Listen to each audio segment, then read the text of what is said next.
அனைவருக்கும் வணக்கம். இன்றைக்கு இந்திய சீன வரலாற்றில், ஏன் உலக வரலாற்றிலேயே இது மிக முக்கியமான நாளாக கருதப்படுது நண்பர்களே. அதற்கு காரணம் என்ன அப்படின்னா, முதல் முறையாக அமெரிக்காவுக்கு எதிராக இந்தியாவும் சீனாவும் கைகோர்க்கிறாங்க. அது உறுதியாயிருக்குது அப்படிங்கிறதான். பாரத பிரதமர் திரு நரேந்திர மோடி அவர்கள் இன்றைக்கு சீனா சென்றிருக்கிறார் இல்லையா, அங்க சீன அதிபர் ஜி ஜின்பிங்கை சந்தித்து பேசினாரு. முதல்ல அவருடைய சந்திப்பு 40 நிமிடங்கள் இருக்கும் அப்படின்னு சொல்லப்பட்டது. ஆனால் அவர்கள் பேச ஆரம்பித்த பிறகு இந்த சந்திப்பு யாருமே எதிர்பாராத அளவுக்கு 1 மணி நேரம் நீண்டது. இதுவே இந்த சந்திப்புடைய முக்கியத்துவத்தை உலகுக்கு எடுத்து சொல்லுது அப்படின்னு சொல்றாங்க. இந்த சந்திப்பின் போது பாரத பிரதமர் அவர்கள் என்ன சொன்னாரு? பல முக்கியமான விஷயங்களை சொல்லியிருக்கிறாரு. வெளிவராத பல விஷயங்களை அந்த உரையில் அவர் சொல்லியிருக்கிறாரு. அதே போல ஜி ஜின்பிங் அவர்கள் என்ன சொன்னாரு? இந்த மீட்டிங் முடிந்த பிறகு அந்த பத்திரிகையாளர்களுக்கு ஒரு நோட் ஒன்று கொடுப்பாங்க இல்லையா, என்ன நடந்ததுன்னு, அதில் என்ன சொல்லப்பட்டிருந்தது, இதையெல்லாம் தெரிந்து கொண்டால்தான் நமக்கு இந்த மீட்டிங்குடைய முக்கியத்துவமே தெரியும். ஆனால் இதை எதுவுமே வெளிவர்றதுக்கு முன்னாடியே ஒரு பார்ட்டி பயங்கரமாக அங்கே கதறிட்டு இருக்குது. யாருன்னு நீங்கள் கெஸ் பண்ணியிருந்தீங்க அப்படின்னா, அந்த கதறல் பார்ட்டி யாரு அப்படின்னு கீழே நம்ம கமெண்ட்ஸில் எழுதுங்க. யாருங்கிறத நம்ம வீடியோவில் பார்க்கலாம். நண்பர்களே, முதல் முறையாக நீங்கள் நம்ம சேனலுக்கு வந்திருக்கிறீங்க அப்படின்னா கீழே இருக்கிற சப்ஸ்கிரைப் பட்டனை தட்டுங்க. பக்கத்திலேயே இருக்கிற அந்த பெல் ஐக்கனை தட்டினீங்கன்னா அதில் ஆல் அப்படிங்கிற ஆப்ஷன் வரும். அதை கிளிக் பண்ணிங்கன்னா நாம் போடுகிற வீடியோக்கள் எல்லாம் உங்களை வந்து சேரும். இது போன்ற முக்கியமான வீடியோக்களை நீங்கள் மிஸ் பண்ணாமல் பார்க்க முடியும். வாங்க நண்பர்களே, வீடியோவுக்கு போகலாம்.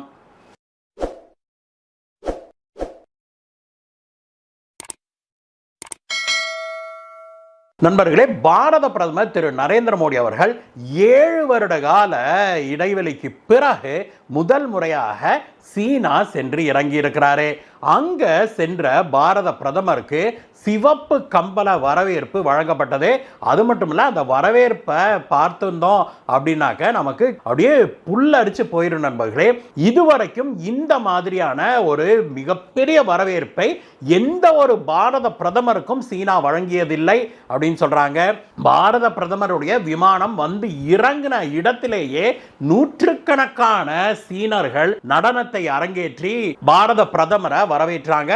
அதற்கு பிறகு அவர் ஹோட்டலுக்கு வர்றாரு. ஹோட்டல்ல பார்த்தோம் அப்படின்னா சீனர்கள் இந்திய இசையை இயற்றி பாரத பிரதமருக்கு மகிழ்ச்சியூட்டினாங்க.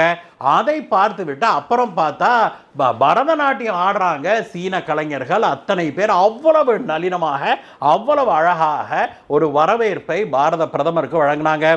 இந்த வரவேற்பெல்லாம் சீனர்களே வழங்கியது அப்படிங்கிறத நம்ம குறிப்பிட வேணும்.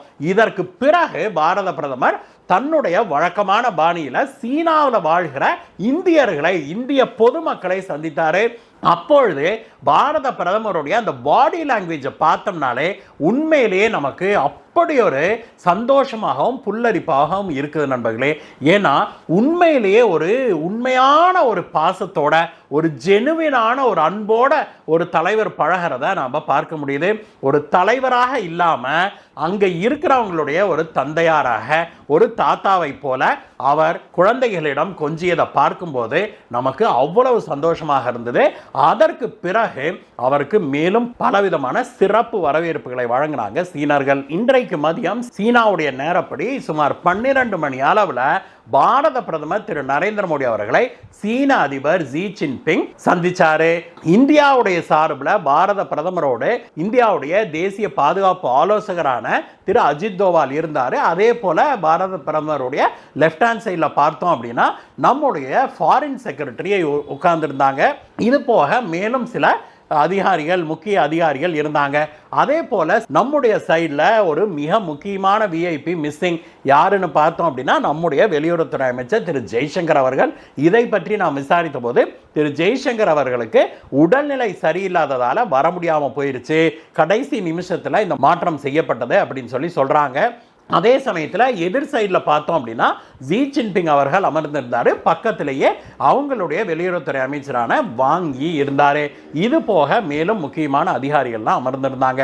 இந்த மீட்டிங்ல தன்னுடைய உரையை தொடங்கின சீனாவுடைய அதிபரான திரு ஜி ஜின்பிங் அவர்கள் என்ன சொன்னார் அப்படின்னா, இந்தியாவும் சீனாவும் ஒருமித்து நம்பகத்தன்மையோடு நம்பிக்கையோடு கைகோர்த்து பயணிக்க வேண்டிய நேரம் இது அப்படின்னு சொன்னவரு அடுத்ததாக சொன்னதுதான் பலரையும் ஆச்சரியத்தில் ஆழ்த்துச்சு. டிராகனும் யானையும் கைகோர்த்து பயணிக்க வேண்டிய நேரம் வந்துவிட்டது அப்படின்னு சொல்லி அவர் சொன்னாரு.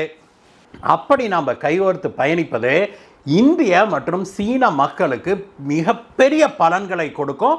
அது மட்டும் இல்ல, இது குளோபல் சவுத் நாடுகளுக்கு, அதாவது ஏழை எளிய நாடுகளுக்கு இது மிகப்பெரிய ஊக்கமாகவும் உந்துதலாகவும் இருக்கும் அப்படின்னு சொல்லி திரு ஜி ஜின்பிங் சொன்னாரு. திரு ஜி ஜின்பிங் தெளிவாகவே இப்பொழுது இந்தியாவும் சீனாவும் ஈக்குவல் பார்ட்னர்ஸாக நாம் செயல்பட வேணும் அப்படிங்கிற பொருள்படும்படி பேசியது பலரையும் ஆச்சரியத்தில் ஆழ்த்துச்சு. இதற்கு அடுத்தபடியாக பாரத பிரதமர் திரு நரேந்திர மோடி அவர்கள் பேசினாரு. அப்பொழுது அவர் பேசிய போது தனக்கு டியான்ஜின் வந்து இறங்கிய போது மிகப்பெரிய வரவேற்பை அளித்ததற்கு, மிக பிரமாதமான வரவேற்பை அளித்ததற்கு திரு ஜி ஜின்பிங் அவர்களுக்கு நன்றியை தெரிவிச்சுக்கிட்டாரு.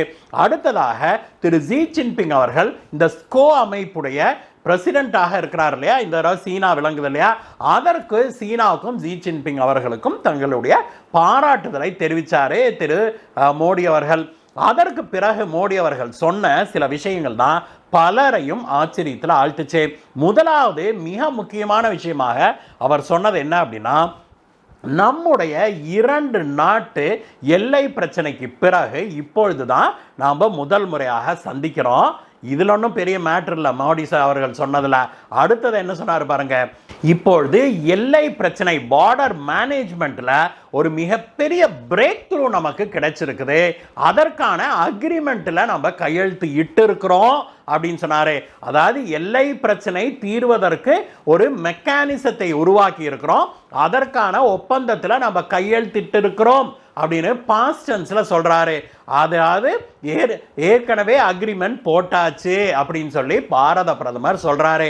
அந்த அக்ரிமெண்ட் என்ன, அதனுடைய டீடைல்ஸ் என்ன அப்படின்னு இது வரைக்கும் வெளியில வரல. இனிமேல் பிரதமர் மோடி அவர்களே சொல்லிவிட்டதால இனிமேல் தகவல்கள் அதுல இருக்கிற டீடைல்ஸ்லாம் வெளிவரும் நினைக்கிறோம் நண்பர்களே. பார்டர் பிரச்சனைக்கு ஒரு அக்ரிமெண்ட் வந்துருச்சு அப்படின்னு அவர் சொன்னதுக்கு அடுத்ததாக அவர் என்ன சொன்னார் அப்படின்னா, இந்துக்களுக்கும் புத்தர்களுக்கும் ஜெயினர்களுக்கும் மிக புனித ஸ்தலமாக விளங்குகிற கைலாஷ் மான்சரோவர் யாத்திரையை மீண்டும் துவங்க அனுமதி வழங்கினதற்கு சீன அதிபருக்கு நன்றி சொன்னாரு. இது பாரத பிரதமருக்கு ரொம்பவுமே ஒரு பர்சனலான ஒரு வெற்றியாகவே கருதப்படுது. ஏன்னா இந்துக்களுக்கு இந்த கைலாஷ் மான்சரோவர் யாத்திரை அப்படிங்கிறது அவர்கள் வாழ்நாளில் ஒரு நாளாவது, நம்ம வாழ்நாளில் ஒரு முறையாவது நம்ம போய்விட வேணும் அப்படின்னு நினைக்கிறதுல ஒரு மிக முக்கியமான புனித ஸ்தலம். இந்துக்களுக்கு மட்டுமல்ல, இதே புனித ஸ்தலம் புத்தர்களுக்கும் ஜெயினர்களுக்கும் கூட மிக உயரிய புனித ஸ்தலமாக கருதப்படுது நண்பர்களே. மூன்றாவது முக்கியமான பாயிண்டாக பிரதமர் மோடி அவர்கள் என்ன சொன்னார் அப்படின்னாக்கா, கூடிய விரைவில் நம் 2 நாடுகளிடையே நேரடியாக விமான போக்குவரத்தை நாம் துவங்கவிருக்கிறோம், அதற்கு ஒத்துழைப்பு கொடுத்ததற்கு உங்களுக்கு நன்றி அப்படின்னு சொல்லி சொன்னாரு. 2020 இந்த கோவிட் பிரச்சனை வந்தது இல்லையா, அப்பொழுது நிறுத்தப்பட்டது இந்தியாவுக்கும் சீனாவுக்கும் இடையிலான நேரடி விமான போக்குவரத்து. ஆனால் அதற்கு பிறகு இந்த கல்வான் பிரச்சனை அது இதுன்னு வந்ததுனால இதுவரைக்கும் டைரக்ட் ஃப்ளைட்டே இல்லை நண்பர்களே இங்கிருந்து சீனாவுக்கு போகிறதுக்கு. இந்திய மாணவர்கள் ஆயிரக்கணக்கானோர் சீனாவில் படிச்சுக்கிட்டு இருக்கிறாங்க அப்படிங்கிறது நமக்கு தெரியும். அவர்கள் எல்லாரும் இப்பொழுது வேறொரு நாட்டுக்கு போய், சிங்கப்பூர் போய் அல்லது பிலிப்பீன்ஸ் போய், தாய்லாந்து போய் அங்கேருந்து தான் மாறி போகிறாங்க அப்படிங்கிறத நம்ம உங்கள் கவனத்துக்கு கொண்டு வரோம். இனிமேல் இதற்கு டைரக்ட் ஃப்ளைட் இருக்கும் அப்படிங்கிறத தெரிவிச்சுக்கிறோம். அது மட்டும் இல்ல, சீனர்களுக்கு இந்தியா வழங்குகிற விசாக்களுடைய கடுமையை குறைத்திருக்குது இந்தியா. இது ஏற்கனவே வெளிவந்த செய்தி தான், அதையும் பாரத பிரதமர் சுட்டிக்காட்டி பேசினாரு. மேலும் சீனாவோடு வர்த்தக தொடர்புகளை நாம் அதிகரிக்க விரும்புகிறோம், மேலும் நெருக்கமான வர்த்தக உறவுகளை நாம் வைத்துக்கொள்ள விரும்புகிறோம் அப்படின்னு சொல்லி பாரத பிரதமர் சொல்லியிருக்கிறாரு. ஏற்கனவே சீனா இந்தியாவுக்கு நாம் ரேர் எர்த் மினரல்ஸ் இருக்குது இல்லையா, அதை வழங்குவதற்கு முன் வந்திருக்குது. அது மட்டுமல்ல, இந்த டனல் போரிங் மிஷின் இருக்குது இல்லையா, அந்த மெஷின்களை வழங்குவதற்கும் சீனா முன் வந்திருக்குது. இதற்கெல்லாம் முன்பு சீனா தடை விதித்திருந்தது நமக்கு தெரியும். அதே போல சீனாவிலிருந்து தொழில்நுட்பங்களை இந்தியாவுக்கு வழங்குவதற்கு சீனா தடை விதித்திருந்தது. அதையும் இப்பொழுது சீனா விலக்கி கொண்டிருக்கிறதை சுட்டிக்காட்டி பாரத பிரதமர் நன்றி தெரிவிச்சிருக்கிறாரு. இது மட்டுமல்ல, சீனா தன்னுடைய விவசாயத்துக்கு உரம் போடுறோம் இல்லையா, அந்த உரத்தை இந்தியாவுக்கு ஏற்றுமதி செய்வதற்கு பல தடைகளை விதிச்சு வச்சிருந்ததை பார்த்தோம். அந்த தடைகளை உடனடியாக விலக்கிக் கொள்வதாக சீனா சில நாட்களுக்கு முன்பு அறிவிச்சிருந்தது. இதற்கு இந்தியாவுடைய விவசாயிகள் சார்பாக பிரதமர் அவர்கள் நன்றி தெரிவிச்சுக்கிட்டாரு. இந்த சந்திப்பு நடந்திருக்கிற இந்த நேரம் மிகவும் குரூஷியலான, மிக முக்கியமான ஒரு தருணமாக கருதப்படுது நண்பர்களே. இன்றைக்கு திரு ஜி ஜின்பிங்கும் பாரத பிரதமரும் சந்திச்சுக்கிட்டாங்களா, இதே போல இன்னும் சற்று நேரத்தில் ஸ்கோ உச்சி மாநாடு தொடங்கவிருக்குது.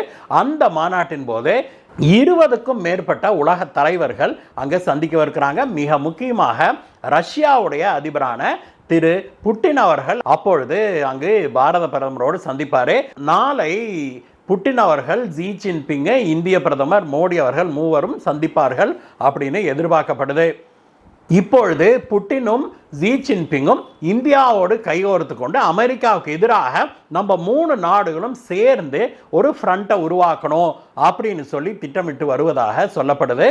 இந்தியா எந்த அளவுக்கு சீனாவை நம்பலாம் அப்படின்னு நீங்க கருதுறீங்க? சீனாவை நம்பி நாம் எதுலையா களமிறங்க முடியுமா, அல்லது செக்ஸ் அண்ட் பேலன்சஸ் மாதிரி நாம் ஒரு லிமிட்டோடவே பழக வேணுமா சீனாவோட? உங்களுடைய கருத்து என்ன நண்பர்களே? இந்த வீடியோ உங்களுக்கு பிடிச்சிருந்தது அப்படின்னா ஒரு லைக் கொடுங்க நண்பர்களே. அதே போல இந்த வீடியோவை உங்க நண்பர்களோடு ஷேர் பண்ணுங்க. உங்களுடைய லைக்ஸும் ஷேர்ஸும் தான் எங்களுக்கு மிகப்பெரிய ஊக்கமாக வருது. சீனாவில் இந்த மீட்டிங் எல்லாம் நடந்துகிட்டு இருக்கிற அதே வேளையில் அங்கே தூரத்தில் ஒருத்தருக்கு பயங்கரமான வயிற்றெரிச்சல், வயிறு வாயெல்லாம் எரியுது, எங்கெங்கேயோ எரியுது, வயிற்றால பிடுங்க ஆரம்பிச்சிருச்சு அப்படின்னு சொல்லி நமக்கு செய்திகள் எட்டுது. அது யாராக இருக்கும் அப்படின்னு உங்களை கேட்டிருந்தேனே, யாரெல்லாம் அதற்கு சரியான பதில் எழுதியிருக்கிறீங்க அப்படின்னு பார்க்கலாம் நண்பர்களே. அது வேற யாரும் இல்லை, அமெரிக்க அதிபர் ட்ரம்ப் தான். அது இந்தியா என்னானாலும் சீனா கிட்ட போக முடியாது இனிமே. அதனால நாம இந்தியாவை என்ன மிரட்டினாலும் நமக்கு அடிவணிஞ்சிருக்கும் அப்படின்னு ட்ரம்ப் போட்ட கணக்கு தப்பு கணக்கு ஆயிருச்சு அப்படிங்கிறத ட்ரம்ப் இப்பொழுது மெல்ல மெல்ல உணர ஆரம்பிச்சிருக்கிறாரு. அதுவும் பாரத பிரதமர் திரு நரேந்திர மோடி அவர்களுக்கு ஜி ஜின்பிங் கொடுத்திருக்கிற வரவேற்பை பார்த்து அங்க கபகப கபகபான்னு வயிறு வாயெல்லாம் எரிதான் ட்ரம்ப்புக்கு. இது தன்னுடைய அதிகாரிகளிடம் பயங்கர சினம் கொண்டு அவர் பேசுவதாக சொல்லப்படுது. இதனுடைய ஒரு வெளிப்பாடாக அந்த கோவத்தில் மனுஷன் என்ன சொல்லியிருக்கிறாரு, இந்த வருஷம் இந்தியாவில் குவாட் உச்சி மாநாடு நடக்குது இல்லையா, அதுக்கு நான் போக மாட்டேன் அப்படின்னு சொல்லி இன்னைக்கு அதிகாலையில் சொல்லியிருக்கிறாரு இந்த வயிற்றெரிச்சல் பிடிச்ச ட்ரம்ப். இதோட நிற்காது ட்ரம்போடைய வயிற்றெரிச்சலுடைய வெளிப்பாடு. இதே போல மேலும் பல பிதற்றல்களும் பிற உளறல்களையும் நாம் அடுத்த சில நாட்களில் கேட்க வேண்டியது வரும் அப்படிங்கிறது நமக்கு தெரியும் நண்பர்களே. ஆனால் பாரத பிரதமர் திரு நரேந்திர மோடி அவர்கள் இருக்கிற வரைக்கும் நாம் எதற்கும் அஞ்ச மாட்டோம். ஒவ்வொரு இந்தியனும் அமெரிக்கர்களை, மேற்கத்தியர்களையும் துணிந்து எதிர்த்து நிற்போம் அப்படிங்கிறத ட்ரம்ப் உணரும் நாள் வெகு தூரத்தில் இல்லை. இதை பற்றிய உங்களுடைய கருத்து என்ன நண்பர்களே? மீண்டும் உங்களை வேறொரு வீடியோ சந்திக்கிறேன் கைஸ். Bye bye.